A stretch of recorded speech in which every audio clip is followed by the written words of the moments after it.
Good evening, everyone in Alberta, Canada, and beyond. It is Wednesday, February 1st, and I'm Kerry Lambert, and I welcome you to an online webinar evening of solutions for a new Alberta brought to you by the Alberta Prosperity Project, also known as APP. Our purpose is to educate, inspire, and unite all Albertans, businesses, and organizations to protect their prosperity, individual freedoms, rights, and sovereignty by empowering the Alberta government to restructure Alberta's relationship with Canada. Of course, we couldn't do any of this without your help. And if this is your first time watching, welcome. And I hope you find this information engaging and wanting to find out more. And if you're a regular APP webinar viewer, thank you for your support. We couldn't do this without you. APP is member driven with a goal of 1 million plus members to help steer the political process. APP memberships are 1 year for $20, 2 years for $30, and 3 years for $40. And you can find out more at albertaprosperityproject.com. Well, tonight's webinar has the best title I could possibly even come up with.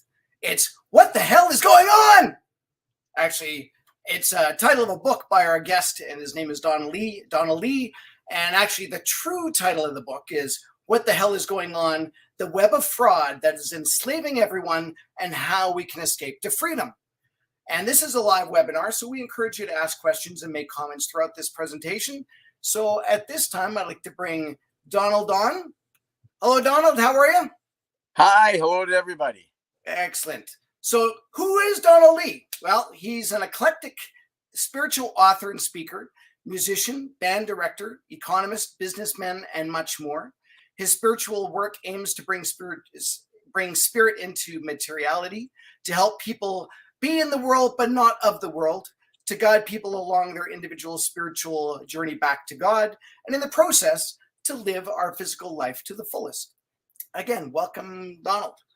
So, interesting. We usually just kind of talk a little bit before the show just to kind of say what questions we were going to do. And of course, we were both busy, so we decided to talk a little bit yesterday, which kind of fit into our schedules even more.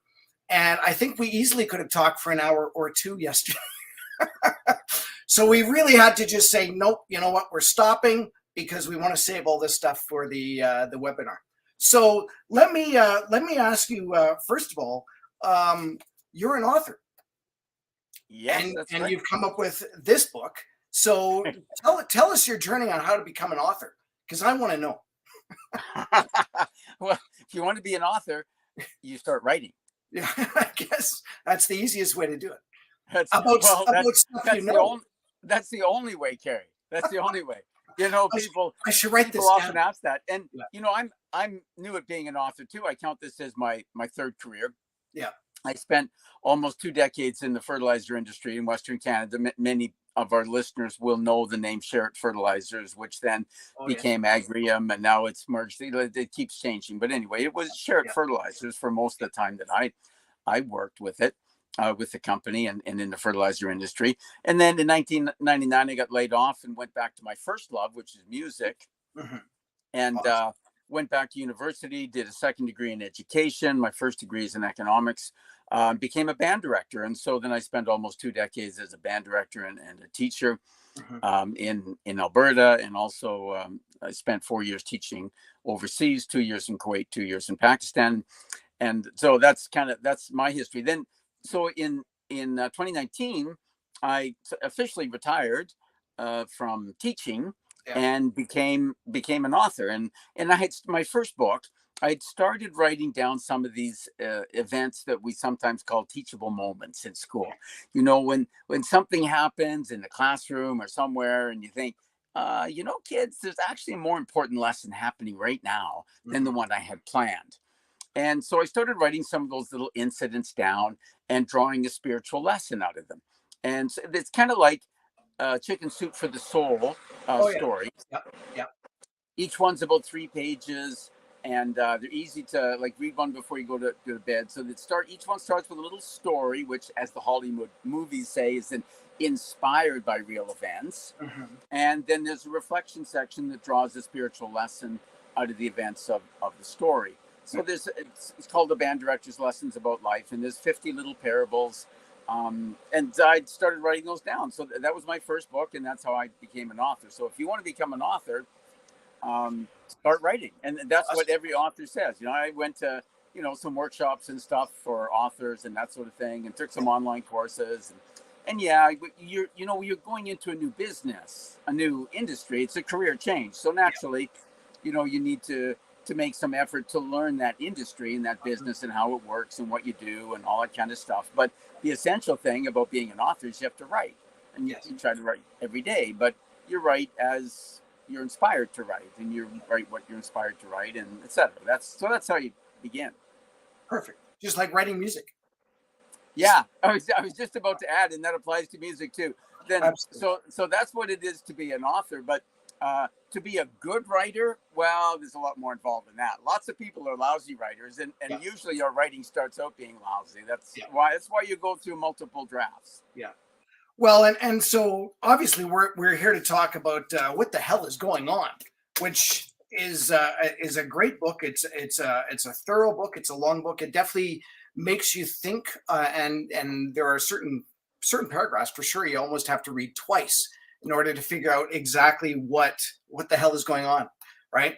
And but the point, I think, is you really relay this to patterns, and that, to me, that makes perfect sense, because we're looking at everything that's going on, and everything that's going on separately is like, that doesn't make any sense. This doesn't make any sense, but we're told to do this or whatever. But when you look at it from this big global whatever, and we look at it in terms of patterns, then we start to see that something really is going on, and we all have to be astute to figure it out. Yeah, absolutely. Right? Yeah. So then maybe that's where we should start here is so how did you even come up with figuring out these patterns? Because I mean, there's like, I could probably write stuff down and go, yeah, this is it. But to connect the dots, I think that is the big thing. Well, when I wrote the first draft in the beginning part of 2021, and I hadn't yet caught on that's what I was doing, and that's what I needed to do explicitly. So, as I kept researching and writing, because in let me go back just a year, right? Yeah. I published my first book, the book of modern day parables, with the band director's lessons about life, in December of 2019. Little did I know, or anybody else, what great thing was just starting in December of 2019.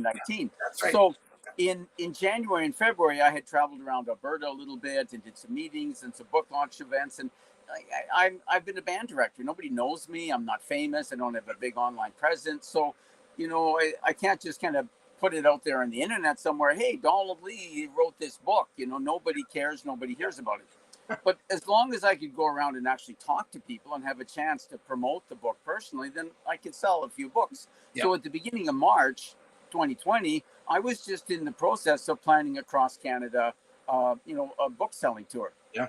And the whole world shut down. Mm-hmm. Bookstores closed. Every store closed. Yeah. Meetings were canceled. You couldn't have a meeting with more than 6 people. I had booked myself in to speak at a couple of conferences in 2020, because one of my top goals for 2020 was to start getting paid as a public speaker. Well, all the conferences were canceled. Yes, they were. And so that's when I started asking the question that became the title of the book, as so many people have been asking. What? This doesn't make sense. What the hell's going on? Yeah. And as I started researching, like, what's really going on? This story we are given doesn't make sense. It can't be true. Yeah. So so I started researching and writing and researching and writing. And at some point in that process, working on the book, I realized that this is the key. There's patterns in these events. Yeah. And I tell the little story in the book that to illustrate it.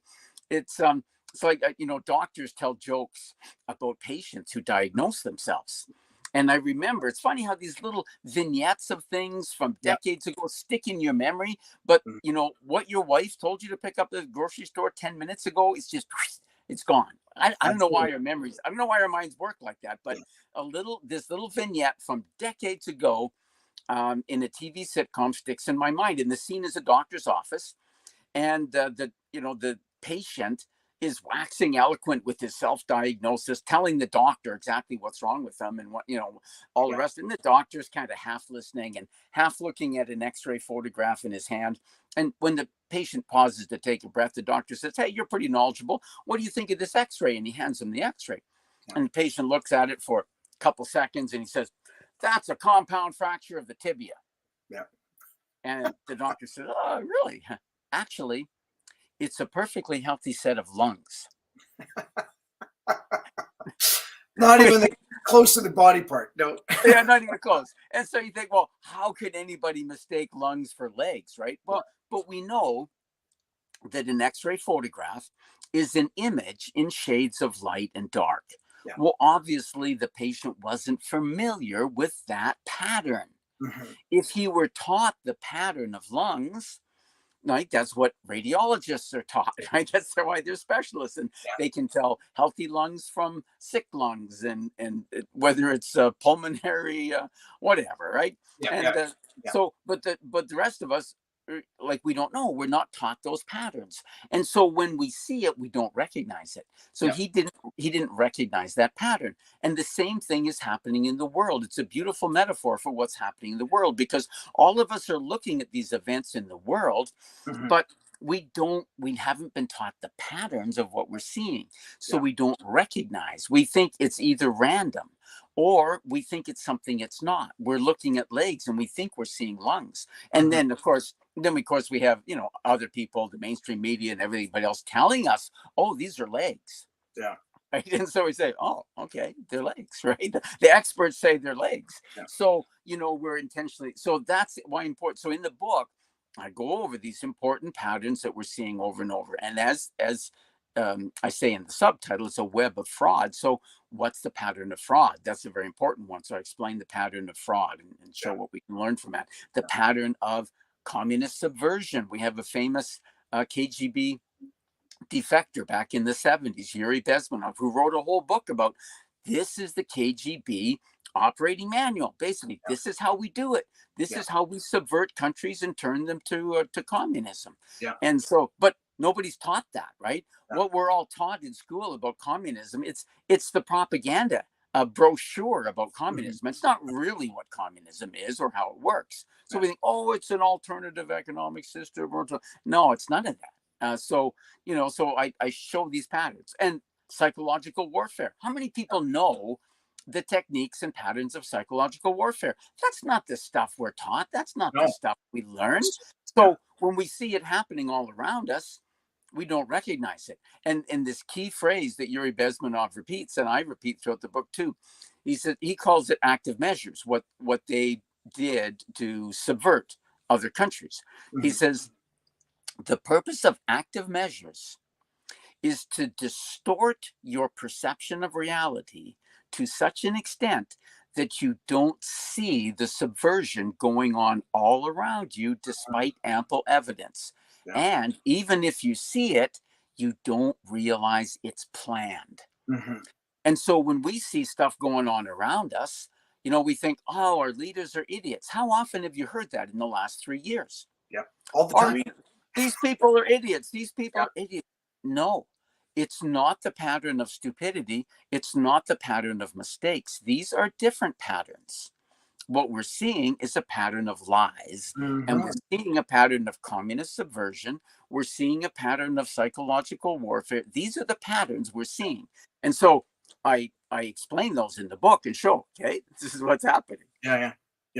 And it's great the way it's all laid out. And I've written down a couple of notes, and it's, again, there's so many different things to talk about in terms of how these patterns are. So, we're talking about a climate emergency, and we're talking about a virus, and we're talking about terror in terms of policing and what's going on in the world, and basically make people shell-shocked, stay at home. We're talking about different types of currency, the sustainable development, farming, and all that, and all together they all look like they're all completely unrelated, but yet, because this all started for us, most people anyways, as being a virus, right? And then it's like, so from that, it's spun off to different things. And now we're all at different stages of actually seeing what is actually going on with this. So your book is great because it ties in a lot of things, and it's great for people who maybe, well, how does this actually all work together? And you lay it out so well. Thank you very much. Yeah. Yeah, I say it's connecting dots. Connecting dots. Perfect. I'm Yeah. connecting dots between things that don't seem to be connected. Yeah. How many people are connecting this climate fraud? And it is a fraud. Yeah. Okay, it's not a hoax. A hoax is something different. Yeah. It's not a mistake. It doesn't fit the pattern of mistakes. Yeah. Scientific mistakes don't go on for 40 years and get worse and worse and worse. I've been watching this, and some of us have for 40 years. It's a fraud, and it's planned, and there's a purpose to it. And all of these frauds, the main purpose is collecting power. And we've seen that, right? Like now, like just in the news today, it was all like now they're talking about nitrogen. Well, it's 80% of our atmosphere. Like it's an inert gas, right? Yeah. Nitrogen is not a pollutant. Nitrogen is not destroying the climate. And I haven't even seen even a pretense of science behind this, right? With carbon dioxide, at least they had a big pretense of science, and they corrupted science. And then somehow it morphed from carbon dioxide to carbon. Well, for goodness sakes, we learned in junior high school, carbon dioxide and carbon are completely different things. Yeah. And we even had our climate Barbie, federal minister of the environment, who apparently had a science degree, talking about carbon pollution. Yeah. This is impossible. This is an impossible oxymoron. There can be no such thing as carbon pollution. Pollution, by definition, is something that is dangerous to life, is destructive to life. Carbon is life on this planet. Yeah. We even have a whole branch of chemistry devoted to carbon chemistry that we call organic chemistry, because every living thing is a carbon unit.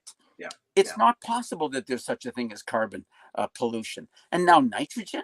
Yeah. Like, it's crazy. Now, people who are listening with a farming background probably understand, as I did with a fertilizer background, that there's a nitrogen cycle in the biosphere similar to where we have a carbon cycle in the biosphere. So and they say, oh, it's nitrous oxides and stuff. No, they're an essential part of the nitrogen cycle. And nitrogen is an essential component of proteins. Nitrogen is in every amino acid, and amino acids are used to build proteins. So all proteins contain nitrogen. Like if you try to restrict nitrogen, you restrict amino acids, you restrict protein, plant proteins, animal proteins. This is dangerous to life, all life on this planet. So like it's absolutely bizarre nonsense until you realize, no, it's not bizarre nonsense. It's a fraud, and its intention is to now take control of agriculture, take control of food production. So, and we're seeing they're trying to take control of food production in other ways. So all of these frauds fit together. They're going to control energy through the climate fraud, and now they're going to control food production partly through the climate fraud. They're going to control everybody's money through the currency and financial fraud that's going on. I explained that. And so all of these frauds fit together. They're all like, each one is like a noose around the neck of humanity. And if we allow these nooses to all tighten, there will be no escape. We will be we will be in a slavery system more drastic and powerful than any slave system that has ever existed on the earth before. It's scary. But anyway, I think most of our listeners have figured out most of this stuff. I think so. And I think they're smart enough to know they can't just isolate one part and then just work on that, because the way it's set up is they're working on this one particular thing, but then they're still coming at you with all this other stuff.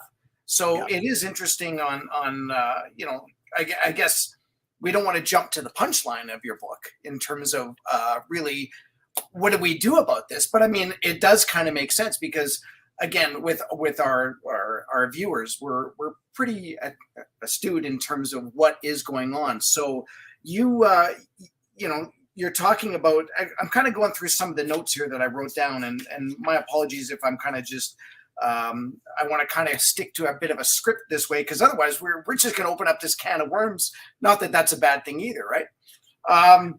but there's the patterns of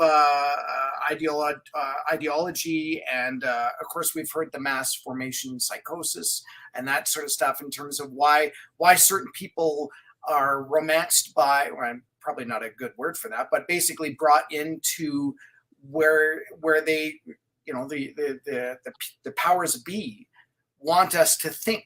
And then there's certain people like us that say, well, I'm really skeptical about that. And so, like, how do you even present that idea to anybody? Well, yeah, Yeah. let's go there. It does take some time, but it's really, really important. Yeah. And when I first heard Matthias Desmet, and many people have heard that name and have heard about a mass formation now.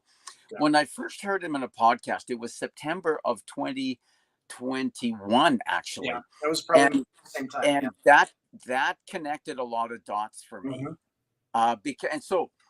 So what he says is that mass formation, and this, just for listeners who might not know, Matthias Desmet is a professor of psychology at the University of Ghent in Belgium, and his area of specialization is this group psychological phenomenon known as mass formation, which was new to me. Yeah. It's also goes by a couple of names. Another name is crowd formation, because it stems from the analysis of crowd behavior. And all of us have experienced this somewhat, being in some kind of a crowd. For example, like a group of boys will do things that none of the boys would ever have done individually. And you were probably a really goody two-shoes growing up, Carrie, but I know I did things with other guys in my neighborhood that even at the time I thought, why did I do that? Yeah. I would never have done that on my own, but you get a bunch of boys together and you go and you do stupid, destructive things that. I agree. So, why is it that we behave differently when we're in a crowd or a group like that? Yeah. So there's a whole field of psychological research, and I'm not a psychologist, but it was fascinating for me to learn. Yeah. So what Matthias Desmet explains is that, and there's several conditions in a society which must be met before mass formation can occur, but I won't go into all of them. Perhaps one of the most important is what he calls, there must exist a lot of free-floating anxiety. People are feeling anxious about things, but they don't really know why. They can't put a real their finger on the cause of it. And let me give our listeners just a little bit of an example. I don't include this in the book, but in my last few years of teaching, like our administrators, the principal, vice principals would often remind us teachers in staff meetings and stuff, take it easy on the kids, be patient with them. They're so anxious. And I would think, why? Yeah. Like, what? Why is there so much anxiety? These kids aren't doing half of the stuff I was doing when I was in high school and junior high school. Man, I was busy. Yeah. I did all kinds of stuff. And these kids, they do half of that. They sit around, play video games, and watch TV half the time. They can't even get them to do homework or practice their musical instruments or stuff. And so I thought, I couldn't figure this out. But later, I came to the realization, no, it's all this screen time that's actually causing a lot of this anxiety and stress in kids these days. If the parents were to take their cell phones away, they'd be a lot less stress amongst teenagers. But anyway, so we have this today. We have a lot of free-floating anxiety, and it's happened many, many times in the past. So that has to exist. Then, if an authority figure comes along and presents a story, a narrative that explains a cause for this free-floating anxiety, and then people are able to focus on this, what's called this object of anxiety. And this is very psychologically satisfying. And people are then able to engage in a noble struggle against this object of anxiety. They come together in a kind of and create a social bond, and what they do actually creates what he calls a kind of a mental intoxication.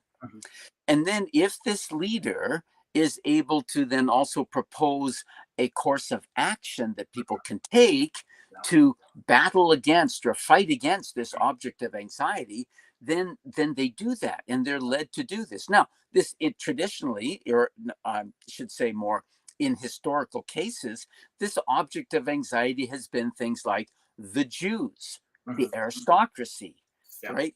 The bourgeoisie. Now, I've added a little bit of spiritual understanding to the ideas of Matthias Desmond, and one thing I've noticed is that the object of anxiety is always something that does not exist in material reality. Now, let me explain that because it needs some explanation. Philosophers have understood for thousands of years that categories do not have a physical existence. Individual items within a category do, but the category itself is what we call a mental construct. So I give the example in chairs. You're sitting on a chair. I'm sitting on sort of a chair. Probably everybody listening and watching this webcast is sitting on some kind of a chair. There are billions of individual examples of chairs or chair-like objects that we sit on. All of us understand the concept of a chair, but the category of chairs itself does not have a material existence. It's an idea. It's a mental construct. It's a category. It exists only in our minds. And we can never, so this is another important, this is both a spiritual truth and a physical truth. We can never destroy something that does not have a material existence. You cannot destroy an idea or a mental construct or a theory or a category. So people were led, for example, in Nazi Germany, they were led to fight against the Jews. Oh, the Jew, all our problems are because of the Jews. If we just got rid of the Jews, but the Jews is a category. You can never destroy a category, but you can kill individual people if you call them Jews. We can never destroy terrorism, but in the last 2 decades, we've killed millions of people by calling them terrorists. That's right. Yeah. And now, look what are we being called now? We can never destroy racism, but we have, all our Western governments have an official war against racism. It's called anti-racism. And we will kill people when we call them racists. This same pattern is happening again. So this pattern, and that Matthias Desmond says, it always begins with an ideology, usually a quasi-scientific ideology. For example, Hitler and the Bolsheviks and stuff, they use things like social Darwinism and eugenic race theory and things like that. Like, that always begins with an ideology, which is, an ideology is always a misunderstanding of reality, an incomplete understanding of reality. Reality is always far more complex, more nuanced, more multifaceted than can ever be contained in any ideology. So this begins with an ideology where we create an object of anxiety, but it doesn't exist in material reality, but it has a huge psychological function. And people are able to battle against this. They engage in this battle against the object of anxiety. They're led to give up their self-control for the control of a tyrant. So that leads to totalitarianism, which, because they're trying to destroy something that does not exist in material reality, they end up mass murdering their brothers and sisters, their fellow humans, in an attempt to destroy something that is impossible to destroy. And that's why this whole process of ideology leading to mass formation, leading to totalitarianism, leads to mass murder, and it will again. And another important point that Matthias Desmond makes, and we can draw some important conclusions first for those of us in Alberta and in the Alberta Prosperity Project, and that's this. He said that totalitarianism is a very different thing from a classical dictatorship. In a classical dictatorship, you simply have a small group of violent people who take political control of a country. But totalitarianism is not just political control, it is total control, hence its name. And the great writer in her work on totalitarianism, Hannah Arendt, says totalitarianism must ultimately control reality itself. And that exactly plays in with what happens in a fraud. In a fraud, you are, through carefully targeted lies and deception, you're able to convince people of things that are not true, that are an alternate reality. In really, you are able to convince people of a fantasy. And so make people make decisions and responses based on a fantasy rather than on reality. And it's exactly what Yuri Bezmenov said about communist subversion. The purpose of active measures is to change your perception of reality so that you don't see what's going on. Like these pieces all fit together. Yes, they do. And so with totalitarianism, you can't simply get rid of the leaders. That's not how it started, and that's not how it ends, right? If somebody had managed to assassinate Hitler, Goering would have taken his place, That's or right. one of the other leaders in the inner circle. When Lenin died, Stalin took his place. It didn't end. That's not how totalitarianism ends. Matthias Desmond says very clearly, the only way to get rid of totalitarianism is to dismantle the ideologies that enabled it. And that's why what we're doing with the Alberta Prosperity Project is so important, because we're trying to shine the light of truth on things that are really going on and dispel these fantasies that so many people are attached to. That's right. You know, coming back from the convoy, coming back from Ottawa, I'm pretty sure no one's actually typed that in the comments, but the big thing is, well, why don't we just get rid of them? Right.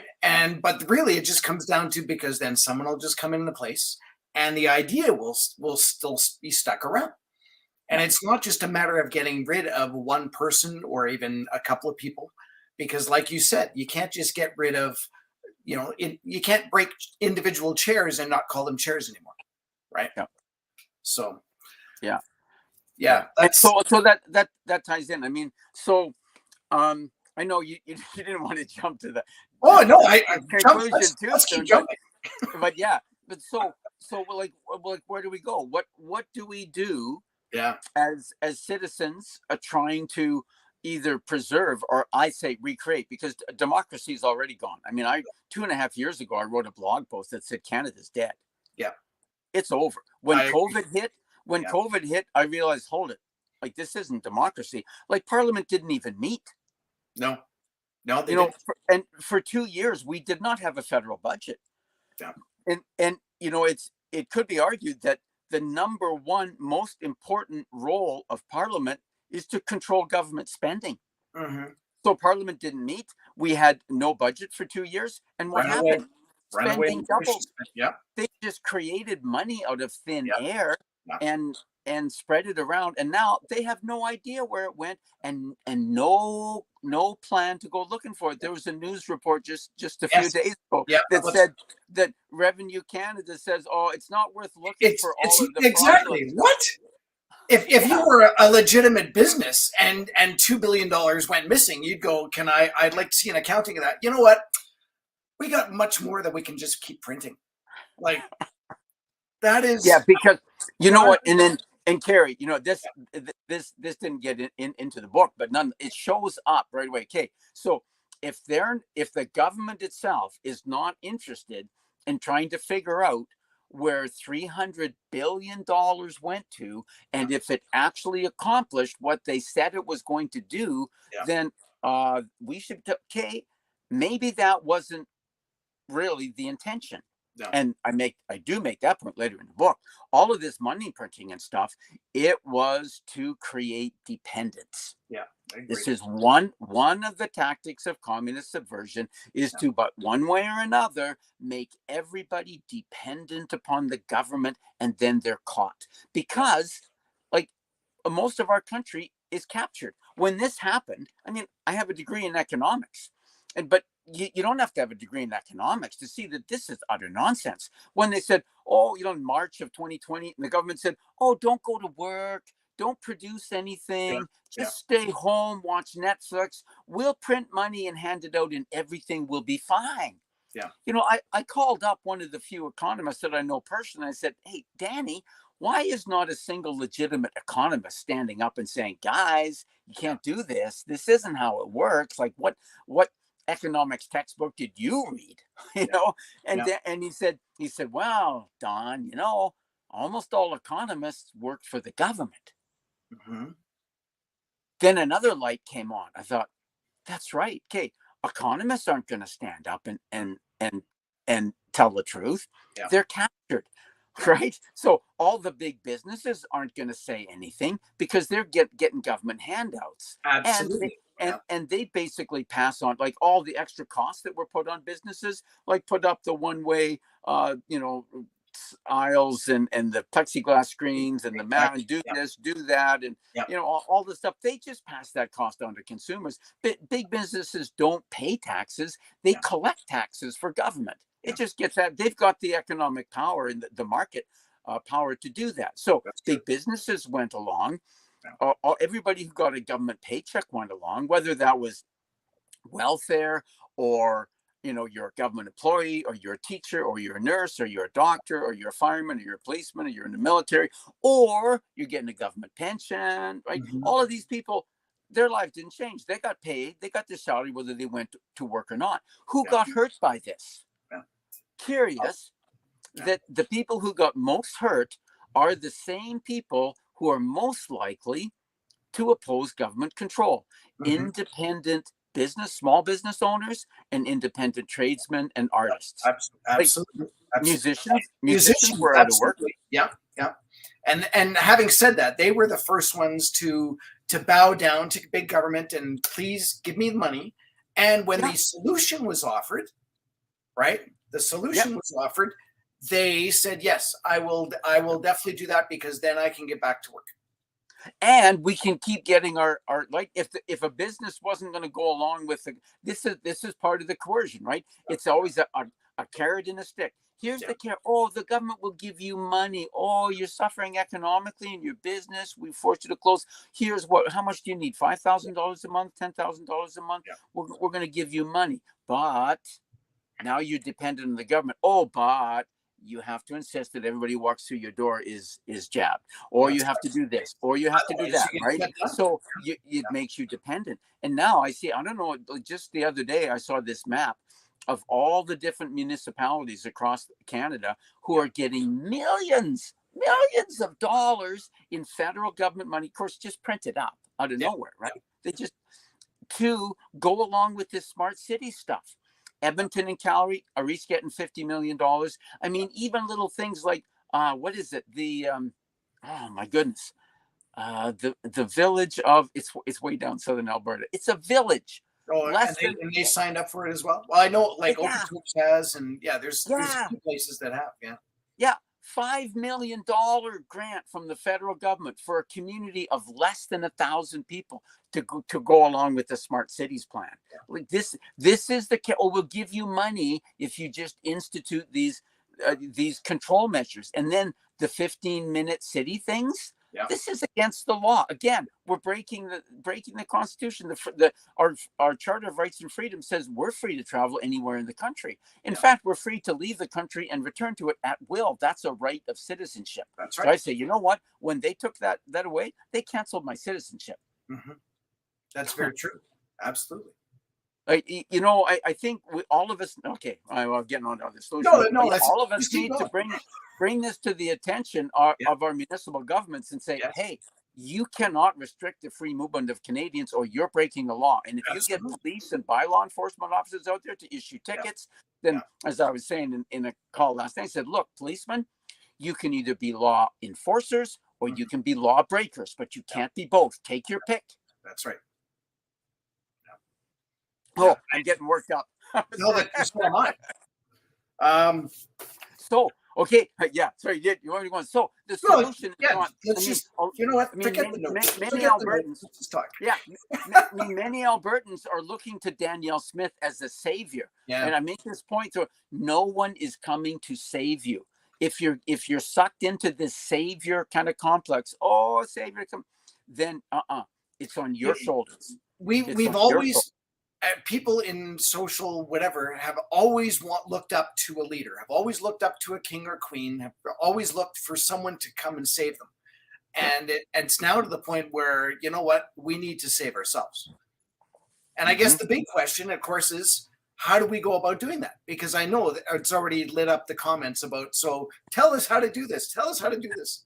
Okay. Well, there's many things that probably everybody listening has heard before. So, I mean, the ways that we're being controlled are, many of them I've mentioned, trying to make us completely dependent upon the government, or dependent in one way or another on the government.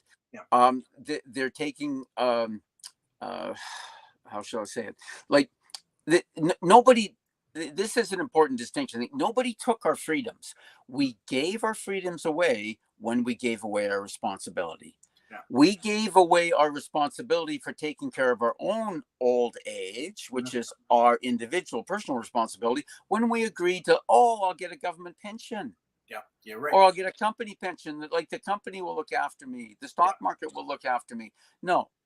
Okay, we gave away our responsibilities, and thus we gave away our freedoms, because freedom and responsibility are two sides of the same coin. It's true. And as Jeffrey Prather says, I highly recommend him, jeffreyprather.com, I think. He's an intelligence agent. I learned some of my things about psychological warfare and the intelligence business and stuff from him. He says, freedom is never given, it is taken. We need to take our freedom back by taking back our responsibilities. So the solution to control through dependency is radical self-reliance, personal responsibility. You take care of yourself. That's your first responsibility as a human being. And therein lies the whole concept of personal sovereignty. I mean, Alberta Prosperity Project talks about sovereignty. It begins with personal sovereignty, you being responsible for yourself, taking care of yourself. Then the sovereignty of the family. Then there is sovereignty of the community. And all of our governments are structured in a top-down structure. We need to reverse that. Every municipality in Alberta, for example, is a creature of the provincial government. The provincial government creates, authorizes, and has control of municipalities. It's enshrined in the Municipal Government Act. Okay, so and it has happened, right? The provincial government has the authority to disband a town or a city council and take control if it's being mismanaged, and that has happened a couple times in the past. And so like that power is backwards. So we need to restructure. This goes into parallel structures. I'll talk about it more generally in a minute. But in terms of government structures, we need to restructure it, starting with the sovereign individual, the sovereign family, the sovereign community, and then the power flows up. And communities can, if they wish, join together in a league, you might call it, to form a province. So we need a structure more on the structure of the old Hanseatic League in Northern Europe during medieval times, or more on the structure that's been perverted and corrupted now, but the structure of Switzerland, where the fundamental government is the canton. And cantons, I believe, have the ability to secede from the Swiss Federation if they choose to. But that's the kind of the municipality, or the greater municipality, with the ability to secede from the province or secede from the nation if they choose. We can't have all of this power concentrated in the federal government. Everyone's heard the expression, power corrupts, and all absolute power corrupts absolutely. In the United States, when they formed the United States 250 years ago, the founders of that nation tried to structure their government in such a way that the majority of power would be held at a very low level. And that also has got perverted. We need to try again. Yeah. I know even you were just talking about in terms of federal government, province, communities, family, and then the individual. And of course, now we're looking at this whole WEF and the United Nations, one world government. And again, the idea should be to decentralize whatever we possibly can. Yep. rather than working from this top-down approach, because that is just, we've seen it. We've seen it even with Alberta Health Services. It just, in terms of, they wanted to centralize everything. And now we've got problems with ambulances and all that, because we've got this one central place trying to man everything else. And it should be these communities or these smaller zones being able to do that. And I think that's what we need to get back to, is definitely get back to your community, get back to your family unit, right?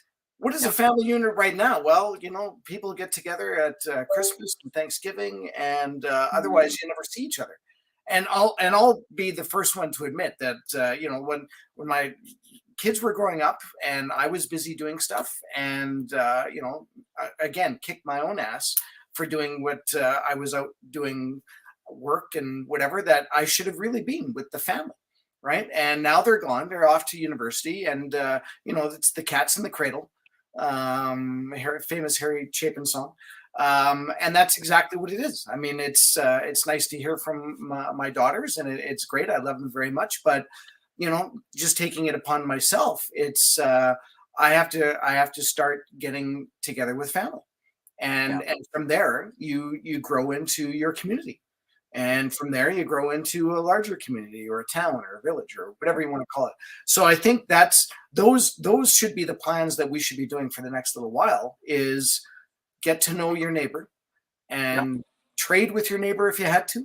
Because I'm sure we'll be talking a little bit about this as well too, in terms of, so now we're talking about money, and they're spending money and printing money, and eventually there's not going to be any money, or the money is going to be devalued so much that we won't be able to do anything. And then they're going to have to come in with something else, another form of money, or that sort of thing. Right. So that's chapter 16, I think. Or maybe it's chapter 7. Well into the book. Because I mean, Carrie, that was one of the first things that kind of opened my eyes to that these guys are liars, not idiots. Like I finished my economics degree in 1990, and I was a little late. I dropped out of university 3 times, but I eventually went back enough times to get a couple degrees. But I lived through the inflation of the 70s and the upheaval, and read all the, what I later learned was, economic nonsense that was peddled at the time. And in the 1980s, I was very interested when I was working on my economics degree during the 1980s, and monetary theory was the area of most interest to me.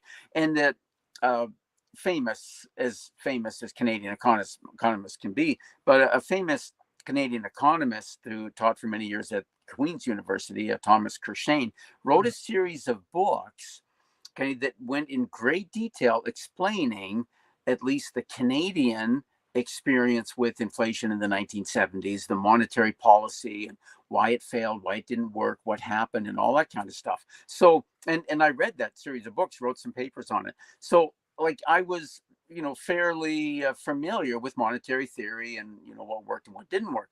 And starting about the mid 1990s, our central banks and finance ministers, monetary authorities and stuff started behaving strangely. And I thought, what's going on?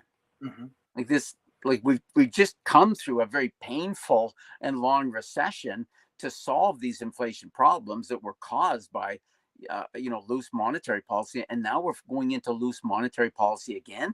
In the late 1990s, sorry, we had this economic boom, and we now in the stock market boom, and Alan Greenspan, who was chairman of the U.S. Federal Reserve at that time, was famous for this comment. He said, "Oh, stock market participants are exhibiting irrational enthusiasm." Oh, yes, yeah. And I thought, Alan Greenspan, how can you say that? It's your own monetary policy. You have to know that. It's not possible for you not to know this. And I started to catch on, these people are not idiots. They all, the people who run our central bank, they all have PhDs in economics. They know about monetary policy. They're not idiots. What else is there? They're liars. They know what they're doing, and they're lying about it. And then I saw, for example, in Canada, right, I saw a similar thing when they brought in the long gun registry. And we had at the time, I was a member of the Canadian Firearms Association, or whatever they call it. It's changed its name, but we used to get newsletters. Some people will remember this. Right? We used to get newsletters printed on paper and sent through the mail. Anyway, that's how things were done. BC, before computers. Yes. So I'd get their newsletters. And I remember reading one is that like the president of the Canadian Firearms Association sat down, with the minister involved and explained to him very carefully and presented them with a little paper showing that, look, what you're doing cannot work. It's not possible for this legislation to achieve your stated goals. And they did it anyway.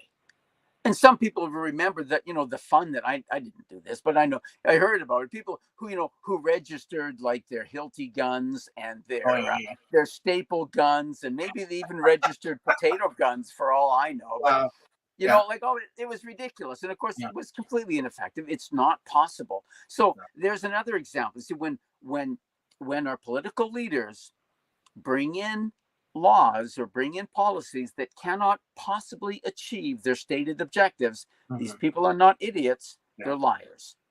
The real objective is something different. And if you want to learn the real objective, watch to see what happens. That was the real objective. And so when we see this with nitrogen, we're going to save the planet by cutting back on fertilizer.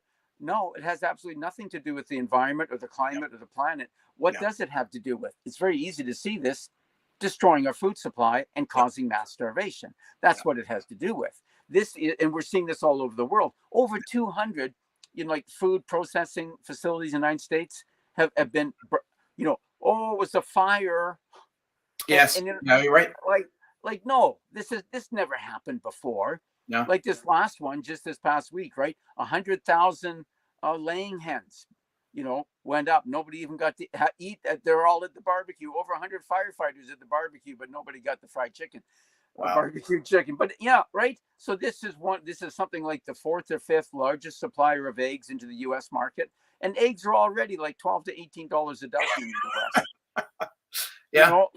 Everybody gets your own chickens, because most likely they're going to do the same thing in Canada. We've seen this, right? Whatever the Americans do, the Canadians do it just a little bit slower.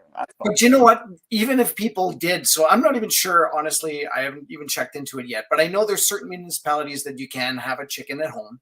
And I'm pretty sure Calgary, you can probably have one anyways. Guaranteed at some point, the government's going to come in and say, no, you know what, we can't do that, because we're already seeing what's going to end up happening down the pipe is you're not going to be able to go hunting without it. You basically pay for a fee. You pay for a license, a hunting license, fishing license, any license. And eventually they're going to just make that cost astronomical so that people won't be able to afford to do that. And that's basically, so it looks like the government is helping out and doing a good thing, conservation, yada, yada, sustainability, all that sort of stuff. But it's going to come down to, no, we're just going to price it right out of the average person, won't be able to do it anymore. Yeah. And if you can't go hunting, and you can't go fishing, you might as well hand in your fishing rod and your gun. You know very well, Kerry, there's not enough wildlife officers. If people get really hungry, that's true. Yeah, if people get really hungry, they're going to take their guns and they're going to go shoot anything that moves. And if a wildlife officer bothers them, wildlife officers will be scared for their lives, and rightly so. That's true. Right? You're going to go try to, but 4 or 5 guys out hunting deer and moose and all have guns, and you're going to go try to hassle them when they're hungry and feeding their families. Good luck with that. I mean, wildlife officers aren't stupid. Yeah, you're right. There's no way. I mean, if people get really hungry, the humans in Canada and the United States as well will decimate wildlife populations. Yeah. This is the worst possible thing for the environment and for wildlife, because I'll do it. Yeah. If I'm hungry, I don't care if it's in season, out of season, license, no license, tag, no tag. If I'm hungry, I'll shoot something. Yeah. Yeah, you're right. And thousands of Albertans will do the same thing. There aren't enough police and wildlife to stop that. No. And it will be Like it will be warfare in the wilderness. Right.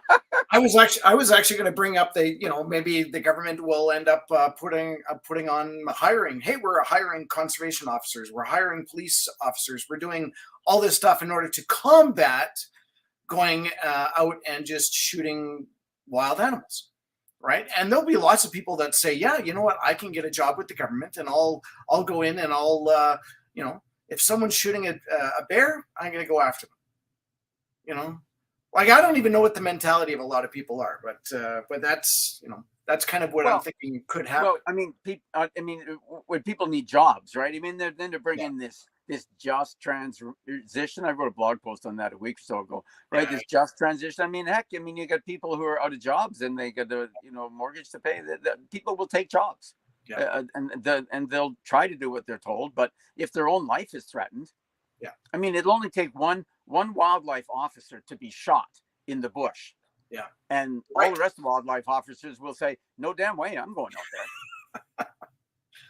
That's true. Yeah. Better to die of starvation at home. No, actually, what, things won't come to that. Things won't come to, and let me be clear. I am not suggesting violence. I'm suggesting nonviolence. I mean, this is a spiritual war. We haven't talked about the spiritual. I was just going to say that this is a spiritual war. And I say throughout the book, in this spiritual war, our strategy is love. Our tactic is forgiveness. Our weapon is nonviolent, non-cooperation. And all we need to do is stop cooperating with people. Perfect. Yeah.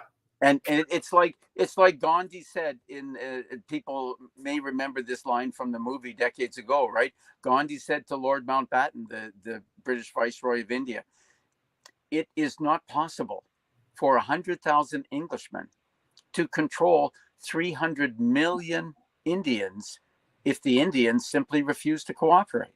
That's right. And the same is exactly true now. If mass, and it doesn't take everybody. Like if we had, take any major company, if 20 or 30% of the people, so you got to get jabbed or you're fired. If 20% or 30% of the people said, I'm out of here, bye, done. Yeah. That's it for the company. Yeah, and because who leaves. I don't know how many people who run companies realize this, but I hope most of them do. Who leaves a company? The best people. Yeah. The useless farts who can't get a job anywhere else. They'll never quit. Yeah, you're right. You're right. It's the best people who leave because they can do anything. They can get a job anywhere. In fact, there's so many of them now, they just leave. I don't need a job. I don't need a job. I'll figure something out. I got skills. Yeah. And that's right. And that's what's slowly happening. And so we're building new communities, we're building new parallel structures. And that's the other thing, an important point. And almost everybody probably has heard this now. This comes from the famous communist dissident in Czechoslovakia called Václav Havel. And he later became the first president of the Free Czechoslovakia. And he wrote about this in a book called Parallel Structures. And that's what he calls his idea, parallel structures. When you're faced with a totalitarian government that controls all of the what we call structures in society, it's not possible to fight directly against that. What you have to do is create other structures. So a new structure for culture and for artistic work, a new structure for education of your children, a new structure for growing food and exchanging food and trading, new structures for everything. We're seeing, because all of the structures are controlled. We're seeing this in the case with Jordan Peterson, right? The what do they call them? Psychology Association of Ontario, or the Ontario Association of Psychologists, whatever their name is, right? Now this isn't just them. We've seen it with medical doctors, College of Physicians and Surgeons, colleges of physicians. We've seen it everywhere. It's happened in every professional association, in every union. They've stopped being representatives of their members, and they've become control vectors for government policy. You see, the government couldn't bring charges against Jordan Peterson for, like all the stupid things that he's charged with by his professional sources, retweeting a post of Pierre Poilievre, right? The leader of the official, retweeting that. Like, that's one of the charges against him. That's not a charge. The government can't bring that kind of a nonsense, idiotic charge. No, they've delegated the professional associations to be the enforcement vectors for government policy. So you have to do exactly what you're told, right? Yeah, that's one of the control vectors. So I talk about that in the chapter where I explain what Yuri Bezmenov described as communist subversion. Yeah, this is part of step 2, destabilization. You take control of all of these structures in society. And exactly the same thing happened in all of the other totalitarian countries. Hitler did the same, Mussolini did the same, Lenin did the same. The control is actually exercised through professional associations and business groups and schools and universities. It's not directly the government, it's all these other things, and it's a combination of money and force. You're bribed with money, right? I just listened to a podcast today about a lady who dropped out of almost finishing a master's degree in psychology because of this absolute wokeness. She had to, like, it was crazy. Wow. So we read it very... and a few university administrators have kind of let it out without being public about it. That, oh, well, yeah, we don't like this either, but we have to go along with it because our funding depends on it. See, they get their money from the government or from George Soros's foundations, wherever the big money funding comes from, and then say, okay, well, you have to do this, you have to do that. They have become a control vector for government policy, which is totalitarian government policy. So the governments, and we've seen, here I'm going on and on, but we've seen the same thing in the United States, right? With the 2 states, I think it's Mississippi and what's the other state that is bringing this legal action against the federal government, because the United States, the government cannot officially censor because that's breaking the Second Amendment, right? The free speech, I think, is the Second Amendment. But so they've been saying, oh, well, it's not the government, it's these private companies, right? Twitter and Facebook and all this kind of stuff. They can set, they're a private business. They can set their own, kind of internal policies that have nothing to do with the government. Well, now, right, it's come to light, as many of us knew all along, but it's come out in public because Twitter has revealed it. And other whistleblowers have too, that these instructions were coming from government. In fact, all departments of the U.S. federal government, from some state governments, from some like congressmen and stuff, were like, they were giving instructions to Twitter and Facebook and all the rest about who to censor, what tweets to take down. This is coming directly from the government. But the social media companies are the control vector in that case over information. And of course, the mainstream media has the same control. It's exactly what part of the $1 billion that Trudeau gave away to the mainstream media corporate, not to Rebel News, not to True North News, no, to the mainstream media who do exactly what they're told. They've become like Pravda. They are the propaganda arm of the government. And many of our listeners understand that already. So it's just one of the vectors of control. One of these giant dots sitting right in front of you. You got to connect all these dots because that's exactly what's going on, right? Yeah. And when you realize it's planned. Yeah, it's absolutely planned. So, we've kind of just talked a little bit. I'm trying to look back at my notes, but forget this. We've covered most of the high points anyway, Kerry. It's been good. No, you're right. It is. You get to see the questions. I don't see questions. I mean, have listeners written in some questions that we want to address?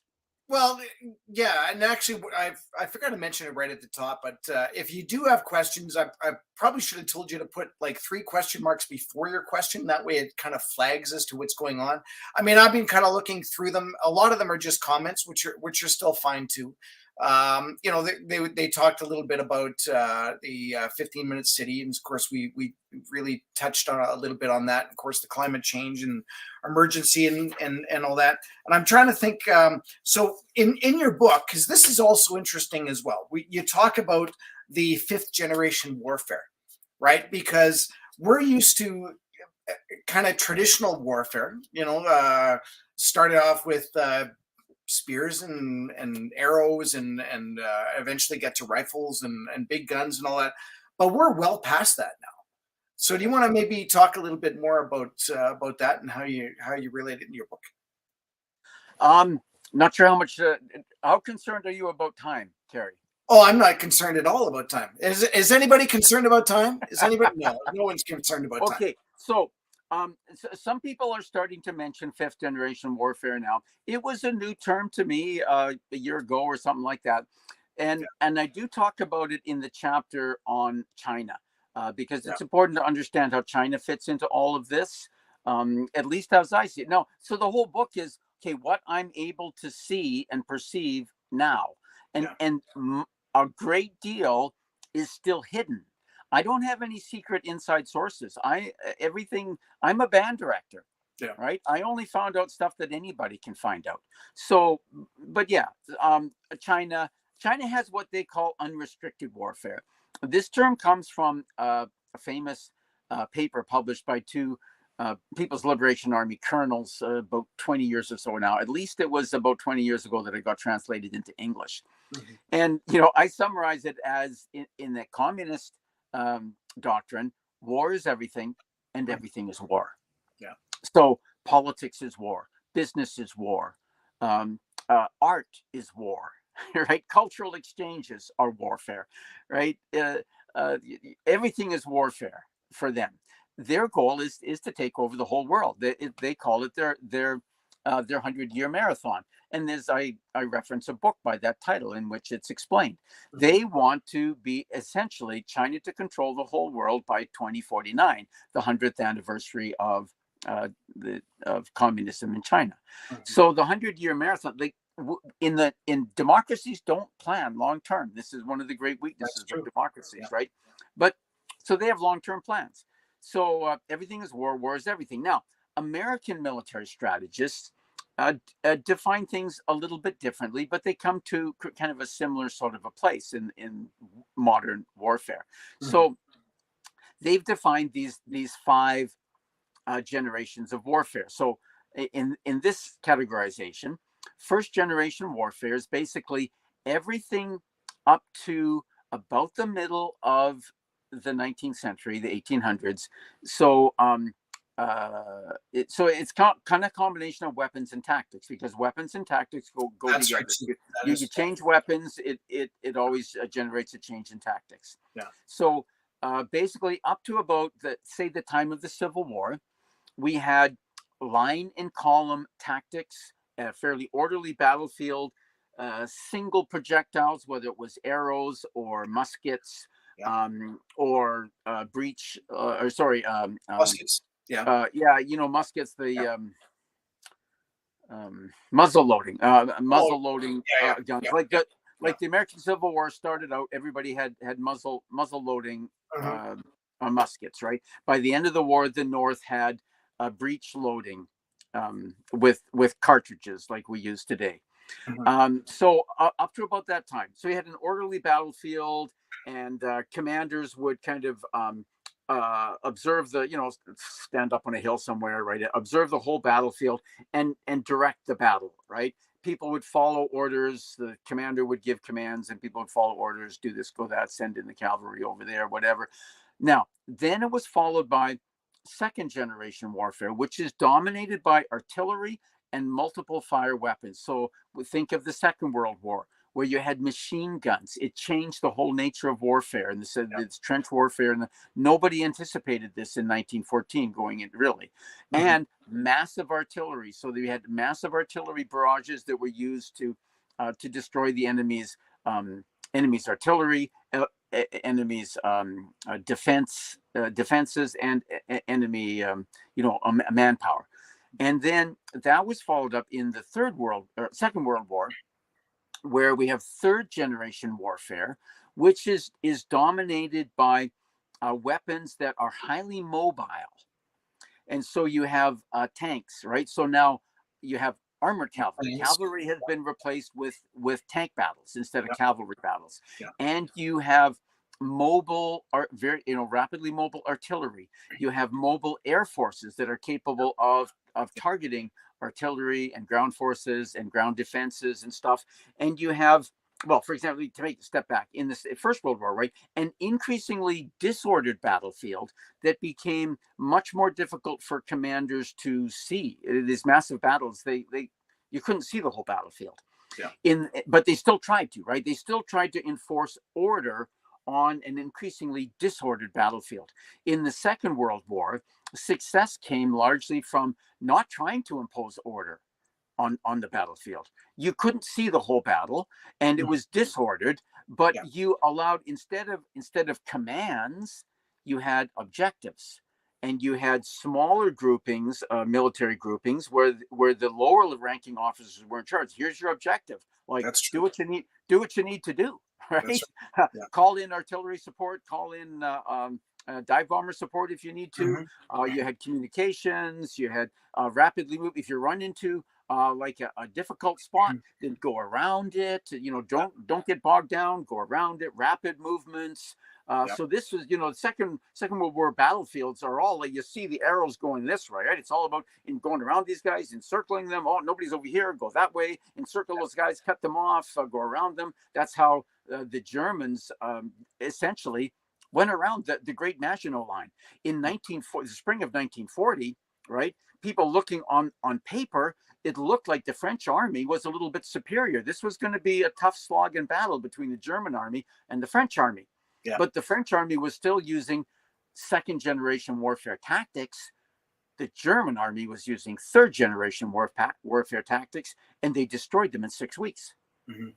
Okay, so that was the Second World War. Now, fourth generation warfare is insurgency warfare of all types. So think of the Vietnam War. And now the lines between combatants and non-combatants becomes blurred. The line between regular forces and irregular forces becomes blurred. You have non-state actors becoming significant factors in warfare. You had the American patrol would go out on a patrol or something, right? Yeah. And they would never know. They passed through a village. Did the village children just plant landmines on the jungle path? You don't know. That's true. Like, children were combatants. And you never knew. You never knew who the enemy was. It was a different kind of warfare. So fourth generation warfare is the only type of warfare that the United States Army has lost so far. Now we come to fifth generation warfare, and so something about fourth generation warfare, insurgency warfare, is you try to make yourself untargetable rather than impregnable. Right? The Viet Cong would ambush American unit, and then they'd melt back into the jungle. They became untargetable. Right? Yeah. And this is something, because we are essentially fighting a fourth generation insurgency warfare, and keeping ourselves untargetable, I think, is an important aspect of that. So then you come to fifth generation warfare, and it doesn't even seem like warfare because it's not kinetic. Nobody shoots you with a gun. Nobody drops a bomb on you. So fifth generation warfare has been well explained, actually, by Jeffrey Prather. He said there's two components to it. And the first component he calls information influence operations. That's what's going on all around us, through the mainstream media, through control of social media, through control of all of the professional associations and structures and universities and school, all that kind of stuff, right? It's all information influence operations. This is part of psychological warfare. So he says the information influence operations is to prepare the ground. Well, in fifth generation warfare, most of the ground is internal, because then when it's followed up with the other aspects of fifth generation warfare, it's biological warfare, it's chemical warfare, it's psychological warfare, it's metabolic warfare. It's all, so many of these things that happen inside of us, and we don't even realize it's warfare. Yeah. So having said all that, you're convinced, as well as I am, that we are in the Third World War. We're in the midst of a worldwide World War III that's being conducted using fifth generation warfare, And it's all the ordinary people against their own governments. Yeah. This war is our own governments waging war against us. Yeah. It's bizarre. Yeah. This is stuff that would be, 1930s, 1950s science fiction as to what's going on. Look, George Orwell, 1984, right? Everybody should go back and reread 1984 because I mean it's exactly what these globalist elites or whoever the heck they are, it's exactly what they have planned, but they're just 46 years late. They call it Agenda 2030. They didn't get it done by 1984, but they want it all done by 2030. Yeah. So again, the questions are going to be, so how do we get out of this, or what can we do? And you know what? I'm not even sure if we can. Yeah. Like, are we so far gone? Like, be honest. Do you think that we're so far gone that there's really no way to get out or to get back to where we were? And having said that, I'm just going to say right now, we're not going back to pre-2019. Because there's so much of a difference in opinion and everything that's happened so far that those days, I think, are gone. So we almost have to come to terms with that. And then we look forward and say, so how can we continue on and still be sane in the years that are coming along? Yeah. The nostalgia for a mythical golden age in the 1970s or 80s or whenever you grew up. No. Time does not move backwards. It only moves forward. So we must go forward into a new time.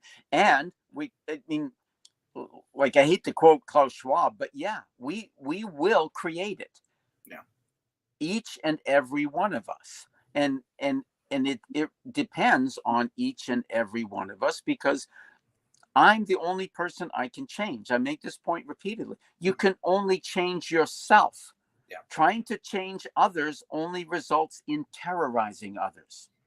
So we need to change ourselves. And the first step is we're being manipulated with fear. On a spiritual level, the two spiritual extremes, or the two ends of the spiritual spectrum, are fear and love. Many people don't understand that, but you think hatred is on the other side of. No, but if you meditate on what you hate, you will find fear behind it. It's always fear. And when someone is trying to make you fearful, they're trying to manipulate you. Mm-hmm. And we are being manipulated with fear. Fear of this climate disaster, fear of a virus, fear of terrorists, fear of racists. It's all nonsense, right? There is nothing to fear. And if you fill your own heart and your own consciousness with love, then, as St. John says, perfect love casts out all fear. And we need to, each of us, inculcate a consciousness of love. Hate no one, fear nothing, and do what is right. And follow the truth as you understand the truth. Now, none of us understand the truth perfectly. It doesn't matter. Just stop, as Alexander Solzhenitsyn says, stop going along with lies. Yeah. And he said this in so many places, so many ways, but he said communism is a system of lies. All totalitarianism, yes, because, as Matthias Desmond points out, it's based on an ideology.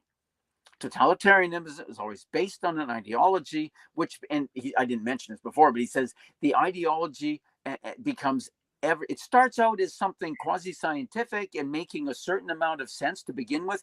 It becomes more ridiculous and nonsensical over time. And people, I think now more and more are realizing, hold it, what now we're going to not grow food to save the planet? Like now we got to get a jab in our arm every 3 months to stay, like, hold it. This is becoming more and more nonsensical. Yeah, absolutely, it does. Yeah. So more and more people are catching on to this, and as more and more people do, we'll get more. So, sorry, I'm getting a little bit discombobulated here, but yes, we can win. It begins with love, and unity, understanding that other people, all these people, there's no reason to be afraid of people. We need to love everyone. We need to bring ourselves back to a state of personal responsibility and sovereignty, family responsibility and sovereignty, community responsibility and sovereignty, which means stop taking the $5 million handouts from the federal government. It's a bribe to coerce you and control you into becoming their little minions. Tell the feds to piss off. You don't want their money. We need to go back, because communities all over the place. This has been part of the subversion of the past half century, right? Oh, we get this grant from the provincial government. Oh, we get this grant from the federal government. No. Communities need to turn away from that. You need to fund your own community activities in your own community, and stop thinking that you can turn to taxpayers in other parts of Canada or Alberta to build your community hall or put, new jerseys on your sports team. No, that's your community. You raise the money in your community, do what you need to, and let other communities take care of themselves. So it's a community sovereignty means that sort of thing too. That's a hard message to get through to people. But we can and we will, because we outnumber them so dramatically. And like I said, 100 million Englishmen cannot control 300 million Indians if the Indians refuse to cooperate. And their system will collapse. I almost wish that we did this last week, only because I ended up having to go into AMA, Alberta Motor Association, or CAA, depending on which province you're in, this past week, and getting my new driver's license. And that's a whole other story in itself. But I know some of our followers will know my story last year with the convoy and trying to rent a car without a driver's license out there. But I ended up getting my driver's license. But my point with that is I stood in line for almost 2 hours at my local AMA. And the reason is because I guess that was the deadline for people to sign up for their $600 grant. Do you know about that? But I didn't think there was a deadline. Like, if you apply anytime, you'll get the back ones. Is that right? Okay, so maybe that's what it is. But people were in line specifically to get the 6 times $100 each month, right? Yeah. And of course, and I'm pretty sure we'll get some comments about that. People were saying, I have to sign up for digital ID. Show me where it is, because that just makes my life so much easier. Yada, yada, yada. Had this episode come in, I would have said to people, you know what? It's $100 a month, right? Go out and pick bottles or do whatever you need to do for $100, and don't sell your soul for $100. Because the last time we did this, people went out and actually got their jabs for $100 for what? Right? The same thing. So anyways, that's my little bit of a rant. But what I wanted to also say is about the what's your take on Amnesty? And I'm just going to kind of precursor it, that a lot of people said to me, you know what, I don't like it. People were yelling at me for doing this and that, and I don't like it, and they can go to hell and all that. But I will say, in their defense, they were brainwashed by the best of the brainwashers in terms of mainstream media, right? Mm-hmm. And though we woke up a little bit sooner than they did, and maybe a lot of them are still don't understand exactly what's going on, I think it would be good to at least acknowledge a bit of amnesty from, especially from our families. I've got a brother that I'm sure him and I just would do that, but we avoid the whole situation in talking about this, right? And I'm sure a lot of families are doing exactly the same thing. But I think, you pretty much have to look at it as in terms of it's not 100% their fault with the way that they're thinking. They were totally brainwashed in terms of being told, this is the way out. This is what you need to do. And so now I'm kind of leaning, when someone initially said to me, what do you think about amnesty? And I was like, to hell with that. I mean, look at what they did to us for the last couple of years. But now I have to say I'm getting a little softer, and maybe it's my old age, that I'm saying, okay, you know what? I won't give you 100% leeway on this, but let's have a conversation, because I think you have to hear it from our side as well, right? Yeah. Oh, Kerry, you bring up several great things. Let me try to kind of give my 2 bits worth one Yeah. one step at a time. So this digital ID, the $100 a month. When I first heard about it, I thought, No one will do it. I'm not even going to apply. And I thought, well, why not? I mean, that's $600 is $600. Why not apply? But then when I heard, oh, you have to sign up for the digital ID, I thought, oh, those bastards. Yeah. Yeah. This is what they always do, right? It's the carrot and the stick. Here's the carrot. Oh, we'll give you $600. Just sign up for the digital ID, and then we'll track you everywhere you go for the rest of your life and make sure you're up to date. And then they're going to hook it into your digital money with the digital bank account, and then you'll do exactly. Well, it'll be a government bank account. Sure. Yeah, absolutely. So no. So when I heard that, I thought, okay, no, I'm not doing that. Like $600 isn't worth that much to me. No. Whatever. So people will be sucked in. Millions of people will be sucked into the digital identity this way. Tens of millions of people will be sucked into the digital currency because they'll get their government money only in the digital currency. That's right. Once they make that switch, your CPP, your OAS, your welfare check, your whatever it is, your all of this, like, whatever dozen number of professions and people who now get paid basically by the government, whether it's teachers, university professors, nurses, doctors, policemen, ambulance drivers, firemen. You're getting your money from the government. It's all going to be in digital. Oh, we're going to go it this way. It's so much easier, so convenient, and tens of millions of Canadians will get sucked into that, and then they got you. Yeah. So, but anyway, don't find ways to set up parallel structures now, so that you don't have to be caught in the digital currency, and don't go for the digital ID, whatever they say. Just don't go for it. Now, the question of amnesty, this is a good one, because there's another article that just appeared in Newsweek, I think it was, allegedly written by a doctor, med student or something. And, I read through it and I thought, oh, this is beautifully crafted propaganda. Mm-hmm. I don't believe a medical student wrote this. Mm. This is all, oh yes, it's time that we in the medical community and the scientific community faced up to our failings, and it's saying all the right things. Wow. And as if this was a mistake, right? Yeah. Oh, it's all we made mistakes and we shouldn't have done this. Yeah, it's a psyop, or it's part of the big psyop we're in. Yeah. These aren't mistakes, they're crimes. Yeah. Now, amnesty is a legal term, and that's applied to a crime. So when that article came out, that was like 6 months ago or something, and I think it was in the Atlantic. Yeah. Right. That was another psyop thing. Oh yeah, let's all just say sorry and be friends now and have amnesty. Yeah, they want amnesty for their crimes, and I say no.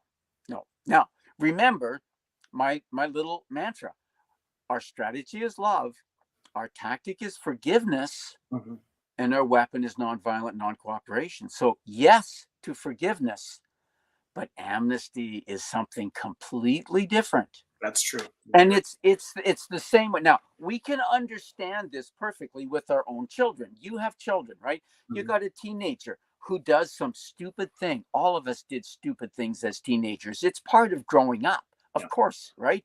You do some stupid thing. Now, as a parent, okay, maybe it smashed up your dad's car. You were kind of racing with it, whatever, doing some stupid thing, smashed up your dad's car. All right. Is your dad going to hold this against you forever? When he's 90 and you're 60, he's still going to say, you bastard, you smashed up my 65 Buick. I'm never going to forget. Right. Of course not. Yeah. But there's consequences for that action. Mm-hmm. Okay. You wrecked my car. Well, you got a part-time job. You're going to pay for all the repairs or half the repairs or whatever, something, and you're not going to be able to drive the family car for 6 months or whatever.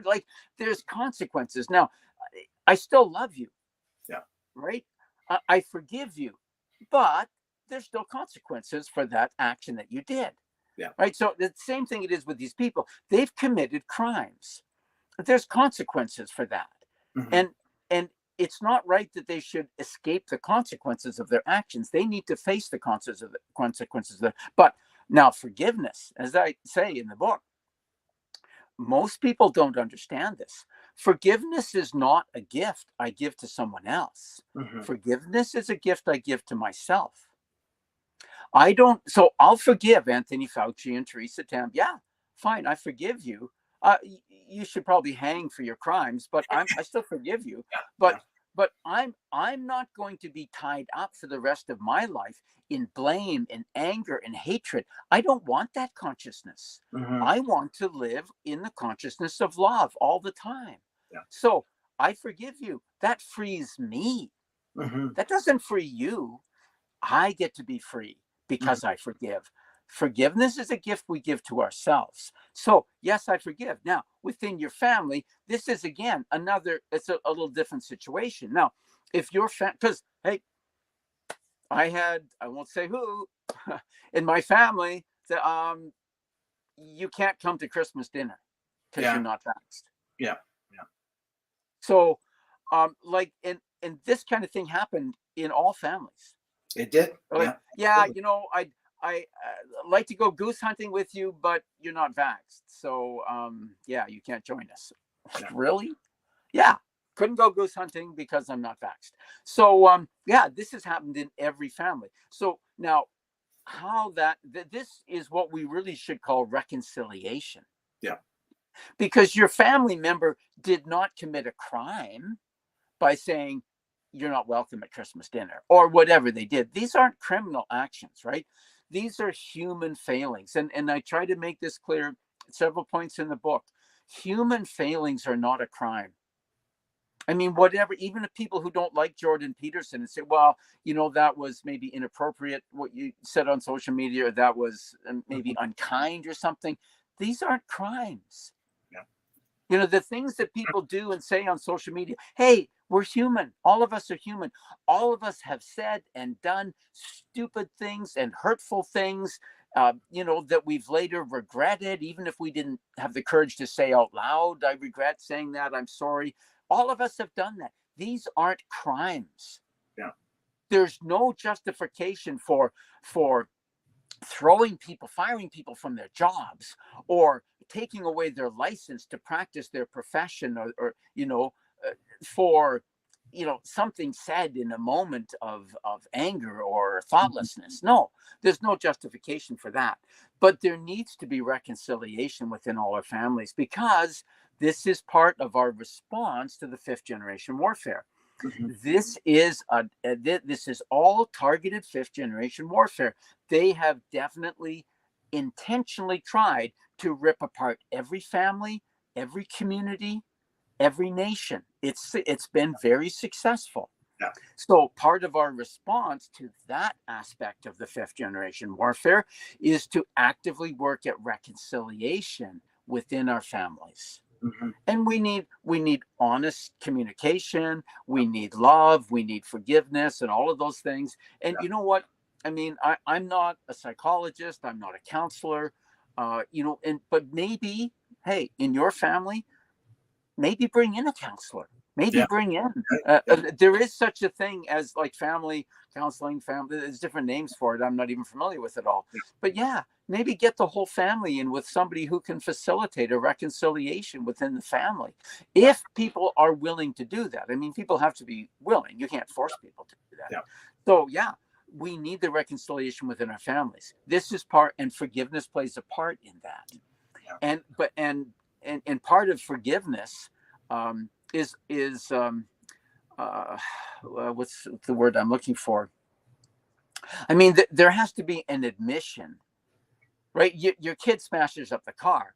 There has to be the kid has to be willing to admit that, I did this. Yeah. Right. People have to take on responsibility for what they did. Yeah. Right. I did this. Yes, I was influenced by the mainstream media, by what other people said, but how I acted is under my control. And this is part of personal responsibility. Yeah. Nobody makes you do anything. It's all this like victim consciousness stuff and the cancel culture and all this stuff. You made me do this. You made me feel something. No, nobody makes you feel a certain way. Yeah. You are in control of how you feel and how you react, and you can choose. Yes, somebody says something mean to us. Yeah, we have this instinctive angry response, but you get to choose whether you're going to hold on to that anger or whether you are going to consciously and intentionally replace the anger and the fear with love. We have the control of choosing. Even though we have instantaneous instinctive reactions, we get to choose over a longer time frame whether, how we're going to respond. Mm-hmm. And we can choose love, and that's empowering. Yeah.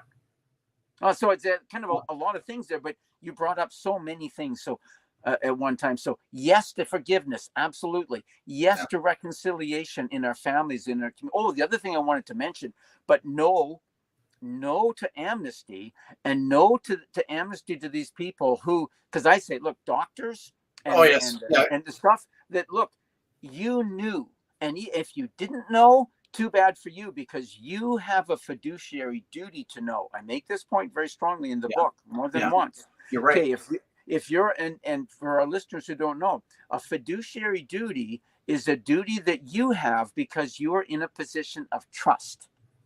Because of your specialized knowledge and training or the position that you hold in society, people trust you to know what you're doing. So these school board members, who passed and said, yeah, everybody all the employees in our school district have to get vaxxed. It was your job to know what you're doing. So you can't simply go back and say, oh, so sorry, I didn't know. Too bad. That's like a civil engineer who designs a bridge and the bridge later collapses and a bunch of people die. Like, he can't simply say, oh, my bad, so sorry, I made a mistake. Gravity, who would have thought of it? No. You are a civil engineer, and engineers understand this completely. When they sign off on plans, they know that they have a fiduciary duty. They're committing themselves in law to saying, yes, this bridge will stand up. Yes, this pressure vessel will withstand the pressure that it's rated for. Yes, So engineers understand that. Other professionals understand this also. So doctors who are injecting people and not treating people with appropriate treatments, it was your job to know. You are guilty. Agreed. Yeah. I know there's been people that are asking, who is Donald Lee? Because of course, we're now an hour and 38 minutes in. So Donald Lee is the author of What the Hell is Going On, which is the best name of a book and a webinar ever. And the book is actually called What the Hell is Going On: The Web of Fraud That is Enslaving Everyone and How We Can Escape to Freedom. So my little notes over here on how to get this book, because everyone needs a book. Everyone needs a book, and especially this one. So you can go to cominghomespirit.ca. .com, sorry. Yep. Yes, can I? Yeah. Yep. Up here, cominghomespirit.com. I was hoping I could actually get a bigger version of that, but and of course it talks about Donald's book here, What the Hell is Going On, and it also has some people that we know and love and are making some comments about that. He was kind enough to endorse the book. Yeah. And of course, there's a lot of stuff in this, and it is it's a good weekend read, if not for my intelligence, 2-week read. I should know. Well, it's not for that. It's because there are chapters in there where you definitely have to go back and read again, right? Because there's a lot of stuff to digest, and especially if you're not up to speed on what's been going on. You may question, well, what are you talking about, really? And then you got to go back and take a look at that. So that's definitely, I think, everyone should have this. And if they want to get a hold of you, Is that even on here? Oh yeah, there's a contact page there. There's a contact page up at the top here. Oh, yeah. Okay, contact. You can click on that. Send me an email. Yeah, and you're also on, well, Donald Lee, the author, at protonmail.com. You're on Facebook, LinkedIn, and YouTube. And so, what else do you do for that? Do you do your own podcasts or blogs, or what do you do? Did we lose him? I think we may have lost him. He's on his phone, and he may have tried to access that and not realize that when he changes his apps, of course, now his where he was on with us is no longer on the front. My bad. I should have actually told him that. That's pretty funny. Buy some copies and put them in the little free libraries in your community. We have two. I'm in, well, I'm not going to tell you where I am, but I'm in Northwest Calgary. And you're right. I've got two little libraries, and I think that's exactly what I'm going to do. And do that. I'm going to go back and look at some of these questions here while we wait for Donald to maybe possibly come back. This is called Killing Time, in case you didn't know. But he will be coming back on very, very shortly. Again, if you do have some questions, put in 3 question marks, and then that way it will flag to me that there's a question. I probably should have said that right off the hop. My apologies. But I'm just going through here looking for lots of statements, which are great. But Donald, how do we avoid the currency banking changes? That is an interesting question.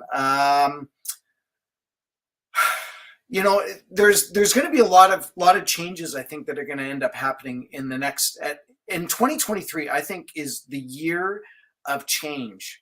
And I know people have asked me, like, what do you do with your money? Do you change it into commodities and all that? I am not a financial wizard at all. You know, I made a little bit of money doing certain things, all legal, and but now I'm struggling too in terms of what do I do? Do I buy assets? Do I change it into commodities? There he is. I'm just.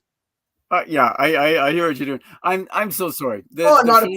No. I mean, for those of you who are watching, my laptop wasn't coming through very well, so they said, "Well, go on your phone." So I went on the phone, and now the phone just died. That's so okay. Thank you very much, Kerry, for directing people to my website. That's the best place. It's you can get it at all your favorite online bookstores. But if you just go to the homepage of my website, cominghomespirit.com, there's direct links. You can get it directly from my publisher. That's the only place right at the moment to get the electronic version of the book. If you want that right away. And of course, it's a little cheaper. It's available at Amazon. Amazon Canada was charging way too much, but they brought the price down to they're only overcharging by $5 or $6 now. They couldn't figure out the exchange rate, I guess, from US dollars to Canadian dollars. I mean, it's to buy it in the state, Amazon in the States, the price is $21.95 US, which should work out to about $30 or so in Canadian. And I think Amazon Canada is now charging $35, but it's a little pricey. But you can get it from Barnes and Noble too, or any of your online bookstores. I also just wanted to kind of say one other thing, because we have all kinds of people from the Alberta Prosperity Project here. Yes. I'd love to talk to any Alberta Prosperity Project chapters if they want to have me come and great talk idea. Absolutely about themes from the book.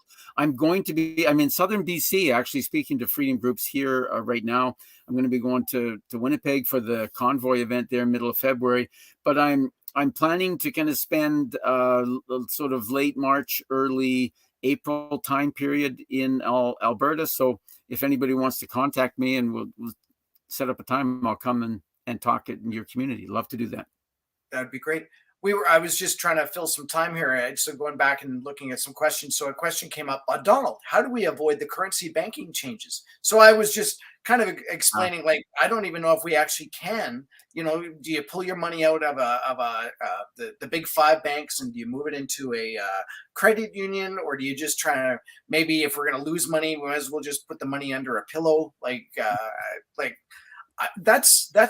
I am not the person to be asking that. And even as an economist, I'm not even sure You're not a financial planner, so I'm not even sure if you want to even answer. Yeah, well, I'm not a financial planner.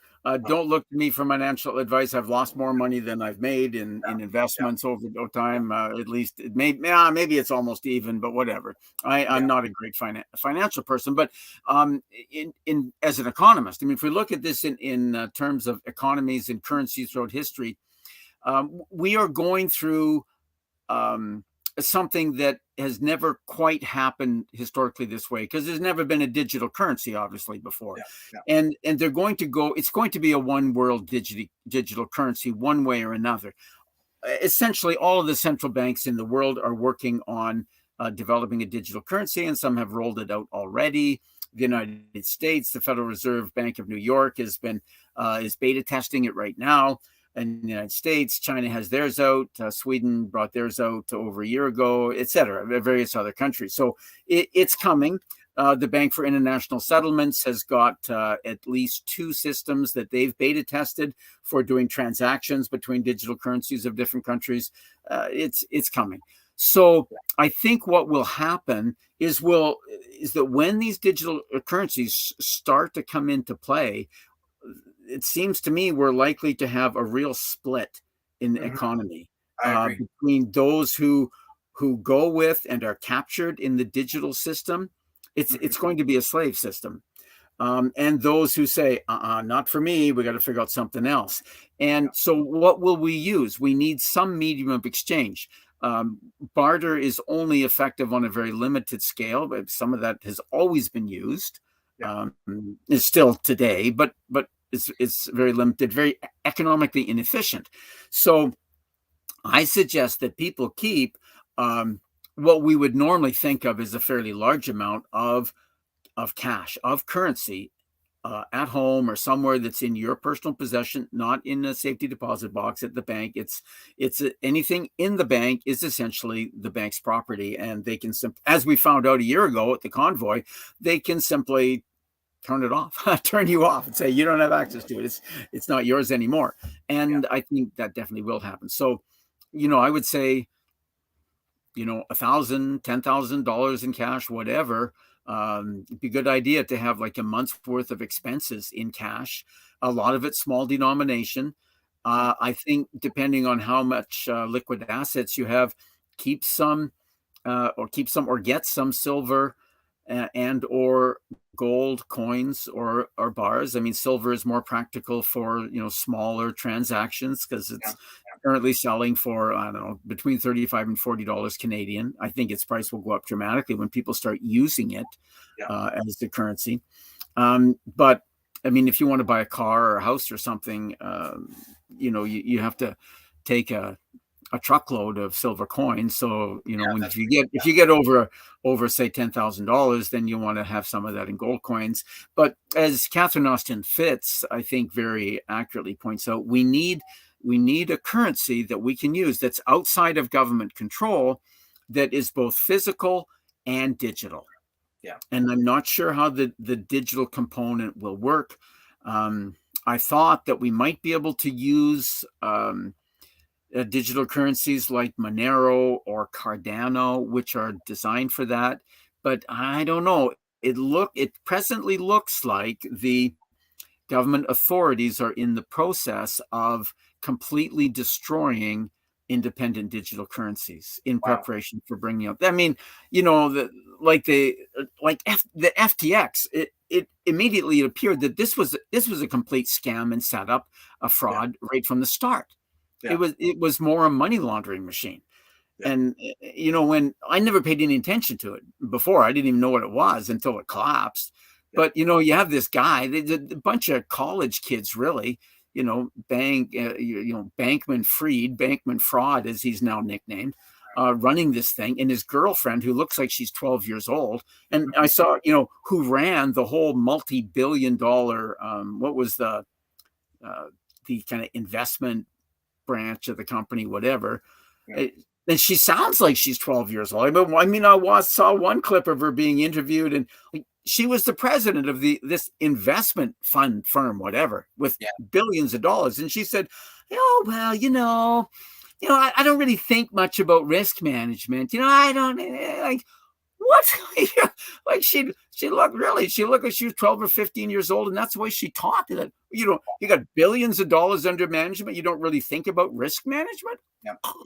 It sounds like something our prime minister would say, and basically say, "Well, it'll all work out. I'm not much of an economist, but it'll all work out." No. Yeah. So, but material things, right? Yeah. Real things.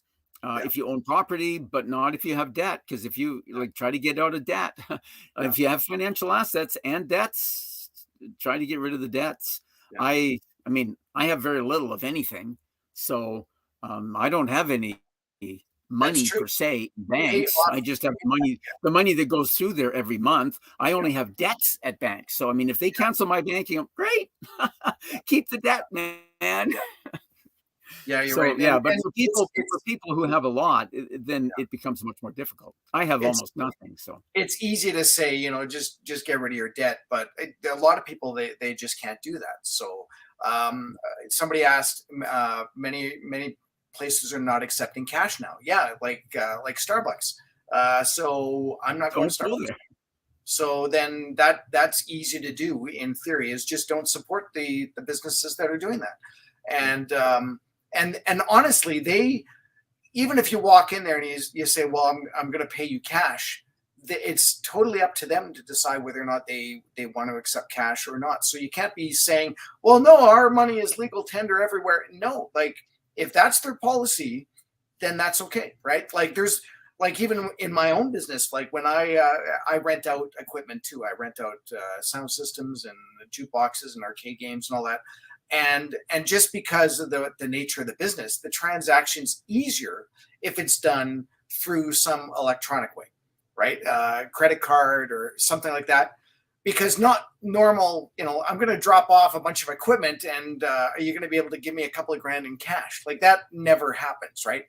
But it is a situation where for smaller transactions, by all means, I think the only other thing I really pay for by credit card is gas, just because it's convenient. Again, getting into the whole convenient thing, because then you pay for your gas and you drive away. But maybe the little inconvenience of actually driving in there and giving $100 and then going out, pumping your gas, and then going back in, that might actually be. I've started to do that quite often. Instead of just I go into the little store thing and then say, hey, give me $50 worth of regular and pump number 3 or 60, or here in BC, it's more like 80 or 100 to fill up your tank because gas prices are higher in BC. But use cash as much. We can also write checks. People have forgotten that we can still do that. That is true. Yeah, you can write checks. I mean, you write checks for $10,000. I can't imagine going into Safeway right now and saying, "Can I pay by check?" I'm not even sure if they would do that, or it might be wouldn't. Yeah, but you also raised I think a worthwhile point that maybe we should clarify, and I'm not sure I have the story completely correct either, but it still says on our money this note is legal tender. Legal tender, yeah. Right. It's funny when you go back to the 60s when I was young, the money said will pay to the bearer on demand. Yes. Yeah, I remember that. We started out as literally as demand notes. And the note itself was not money, but it could be exchanged for money. And, going back to when money was gold. Yeah. And gold was money. When you have a gold standard, money is gold and gold is money. But we've lost that. So then they took that off there and then it said this note is legal tender. Well, under law, traditionally, it used to be that if you submit a legal tender must be accepted in payment of debts. Yeah. And if it's not accepted, then the debt is extinguished. So if I offer to pay you cash and you refuse to accept it, okay, I don't owe you anything then. Walk out with your groceries. Yeah. But that's not the case anymore. No. They don't nobody has to accept bills and coins. Yeah. So, but deal with people who will. Yeah. Which means deal local, deals with small businesses rather than big ones. And I'm trying to avoid Walmart. I'm not being very successful, but gradually. But I think the day will come when it'll be one or the other. Yeah, you're right. Yeah. And really the big box stores are going to end up extinguishing the little guys because they have such the buying power. And good luck. I really hope good luck to the mom and pop stores that, like we're just talking about coffee, right? Timmy's, how much is a coffee now? $2 for a large, or I don't even know actually, but let's just say it's $2 for a large. What does it really cost for that? And et cetera, versus, and that goes to, the corporate head office. It goes to all these things, but the ma and pa, it goes to ma and pa. And it goes to their kids, and it goes to them living, and it goes to the money being spent in the neighborhood. And that's another thing we're right off topic here, just in terms of economics. But I've seen the analogy, and I'm sure many of our viewers have too, about the $50. You give $50 to A goes and pays their debt, and B, C, D. But if it's a digital system, well, that $50 minus the bank fees, $1.50, now becomes $48.50, and it continues around the line. So someone is making money, and guess what? It's not the people that you're paying to; it's the banks. It's the and that's not the way. Large financial institutions, yeah. Yeah. So hopefully we don't have any people that work at banks watching.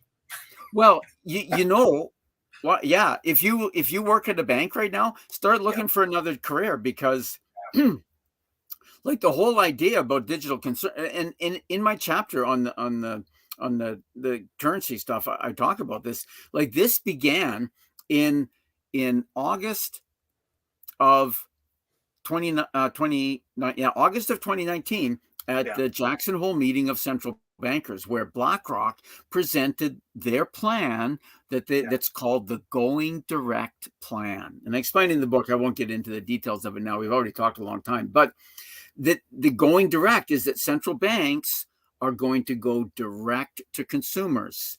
The whole retail banking industry will basically be eliminated with digital currency. Yeah, you're right. There's no need for it. Yeah.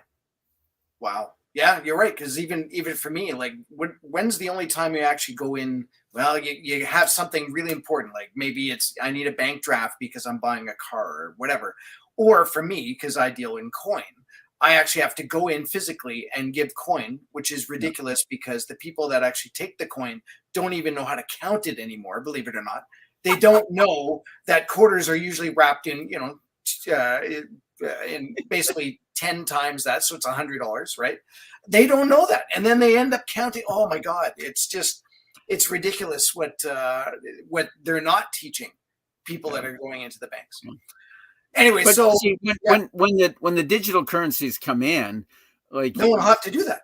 Yeah, they'll ultimately there will be no coins. There will be no bills. So keep a bunch of those for small transactions amongst in your own community, where people are gonna start developing. Like when we moved out of Peace River last fall, but in Peace River, when I started a freedom group there, and one of the things we did that's still going on is we started a food co-op, and a lot of that was brought in, but we also, reached out to local farmers and stuff. And people will be doing that sort of thing in our community. We'll be setting up food co-ops where we source, whatever, like local farm will bring in,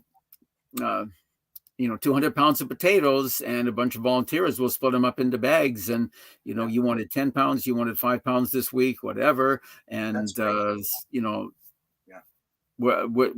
think we'll be doing this in our communities. Yeah, absolutely. I'm just going to go back and answer just a couple of quick questions. It is 9:00. This should have only been an hour. But we said that last night when we were talking. It's like, oh yeah, we'll be talking more than an hour. It was your responsibility to cut it off. We got to take personal responsibility. I have no responsibility whatsoever. I'll talk all night if you want. Question: is it safe to put deposit money into credit unions versus the banks? We briefly touched on that. I mean, they're probably the lesser of the two evils, and that's another whole discussion of voting and all that. Is what do you want to do? The lesser of two evils, but putting stuff in commodities and doing that might be the better thing. But I mean, for now, because we've got our utilities that are tied to to our bank accounts. We've got maybe your credit card is and all that. Yeah, I mean, honestly, if you can, and it's difficult to say what everyone's fortune is, but if you're able to just keep the amount of money in the bank that you actually need, like even on a monthly basis, because that's another way that I kind of did what I was doing, even 10 years ago, is if I knew my expenses were $1,000, I would only keep $1,000 in the bank. Government and everybody else doesn't need to know how much I actually have in total. Yeah. That's all I need to do in terms of the bank. So that's a little bit of a trick, I guess, if that kind of helps. I've heard the credit union idea mentioned many times. They'll probably be less likely to freeze your accounts like the big banks did a year ago. Yeah. Because it's local and probably the local manager. But if you don't, you should, right? Go meet him or her and make sure you've established this bit of a relationship there. That's the benefit of the small credit union and dealing locally. But when they ultimately, and it'll be creeping. It'll be creeping, just like the $100 a month incentive to get the digital ID, right? Yeah. It will be creeping. It'll be gradual. You'll hardly notice it. They'll just be it's like boiling a frog, the old story, right? Oh, yeah. You'll hardly notice it's happening. So, but ultimately, they will control all financial institutions. There's no way around. The goal is complete control of money. So no small financial institutions will escape. The only escape will be into some sort of a parallel structure. Yeah. And as actually I was having this exact conversation yesterday with a leader of the Freedom Group here in Penticton, and I think we'll get into for a while that the complete sort of collapse of the financial intermediation, which is what banks is, within kind of our black market communities, whatever we're going to call them. Yeah. And, if people need a loan, then somebody like, I'll go to, I know Carrie's got kind of a lot of money. I'll go and ask him for a loan. So it will be, it will be people who have money lending it directly to people who they're willing to lend to. Yeah. Right. But there won't be a financial intermediary, right? There won't be a bank. So it won't be like now we deposit our excess money in a bank and the bank takes some of that excess money and lends it out to somebody who wants a loan. But the financial intermediation, I think, will cease to exist for at least a short time until our local smaller communities are able to essentially set up a credit union within the community. And it's pretty easy. I mean, when I first started working for Sherritt, we had a Sherritt credit union, just a company credit union, Actually, one of my first jobs was working for Safeway a long time ago, and we had the Safeway credit union, which probably still exists at some point in Manitoba. But that's basically, like all our checks would go directly into the Safeway credit union. I don't think we had a choice. They automatically went in there, because then I ended up going to one of the big 5 banks that I'm not going to be part of anymore. And that's kind of, how the flow of money worked from there. Yeah. And maybe that's just, back in the day, maybe that was a good thing to have done. Not even sure. Yeah. It can be very small scale. And I think those of us in the freedom parallel structure community will end up with some very small scale financial intermediation, networks like that. Yeah. So with that, I'm really gonna try and wrap this up. We are over 2 hours. Thank you, everyone who's listening, for your patience. Thank you so much. There can't be anybody that's watched this from the beginning. Oh man. So again, thank you so much for Donald for coming on and again promoting the book. And I'm just going to scroll back because I've got my notes right in front of me here. And of course, the book is called "What the Hell is Going On? The Web of Fraud That's Enslaving Everyone and How We Can Escape to Freedom." And you can go to cominghomespirit.com and get your copy there. Next week, we are actually doing another webinar because we do these every Wednesday. And next week, I'm sure Donald will even want to watch this one as well, because next week's seminar is called "The Disaster of Medical Assistance in Dying." A Provincial Path Forward. And our special guest is Gordon Friesen. He's the president of the Euthanasia Prevention Coalition. So we've heard a lot about this MAID stuff here in Canada, and we all have our own personal take on it.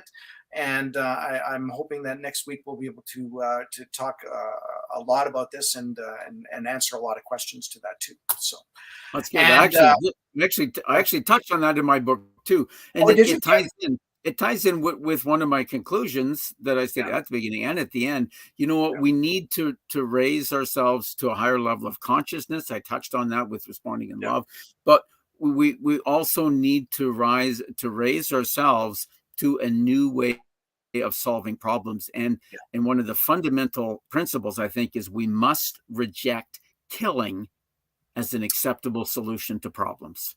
Absolutely. Like, yeah, that's 100% my feel. And, I maybe it's because I'm not in the situation where I've got a family member or a friend that is basically in such rough shape that is their only option.